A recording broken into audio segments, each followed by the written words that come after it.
So sa biglaang pagpanaw ng former Lakers legend na si Jerry West, sa ngayon nga ay nagsilabasan ng mga bagay na kanyang naitulong sa lahat ng NBA teams, lalong lalo na sa team ng Golden State Warriors, na kung saan siya nga ang nag-advise sa Warriors front office na i-drop si Draymond Green at Klay Thompson. At siya din ang may pakana kung bakit hindi na-trade si Klay Thompson kay Kevin Love noong 2014 NBA season. At ang former Lakers legend nga din ang nag-recruit kay Kevin Durant papuntang Warriors, kung saan nakapagkampiyon nga noon ang Dubs ng 2 beses taong 2017 at 2018 NBA season. Well, sa mga naging tulong ni Jerry West sa team ng Golden State Warriors, wala nga sana ang Dubs sa kinalalagyan nila ngayon, dahil kung hindi nga niya ginaid ang Warriors front office, siguradong hindi nga magkakaroon ng success ang team na ito, at mas lalong hindi nga magkakaroon ng 4 na kampeonato ang Dub Nation. Ganun pa man sa laki nga ng mga bagay na kanyang naitulong sa team na ito,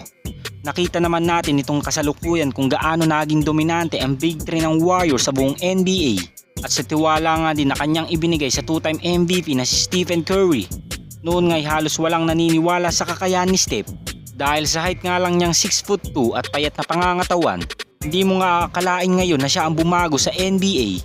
Dahil kung simple mo nga lang titignan si Steph noon ay parang wala nga itong ibubuga sa loob ng court. Ngunit ngayong punong-puno na ito ng karanasan mula sa turo ng former Lakers legend na si Jerry West. As of now nga ay kaya ng pangunahan ni Steph ang kanilang team, at napatunayan nga lang niya ito noong 2022 NBA Finals laban sa Boston Celtics. At laking pasasalamat din sa kanyang ginawa kay Klay Thompson, dahil kung natuloy nga lang ang trade noon sa pagitan ng Warriors at Minnesota Timberwolves, siguradong hindi pa nga makakaranas si Klay hanggang ngayon ng kampeonato. Ngunit pasalamat na nga lang sa ginawa ng Cleveland Cavaliers, dahil sila nga noon na nakaago kay Kevin Love, kaya naman nabuo noon sa Cavs ang Big 3 nila LeBron James, Kyrie Irving at Kevin Love.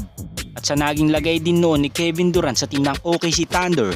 hindi pa nga rin sana ito makakaranas ng kampeonato kung hindi nga lang ito na-recruit ang former Lakers legend sa Warriors. At isipin na nga lang natin na napakagaling talaga ni Jerry West, dahil naisip nga nito kagad na magkakaroon ng complement ang laruan ng Big 3 ng Warriors at ni Kevin Durant. At may patunay naman sa super team na ginawa ng Warriors, dahil 2 championship nga kagad ang kanilang nagawa, at dinumay na nga rin nila ang buong NBA, at halos ayaw na nga rin sila makaharap ng ibang mga teams dahil sa lakas nga ng nabuo na team ni Jerry West.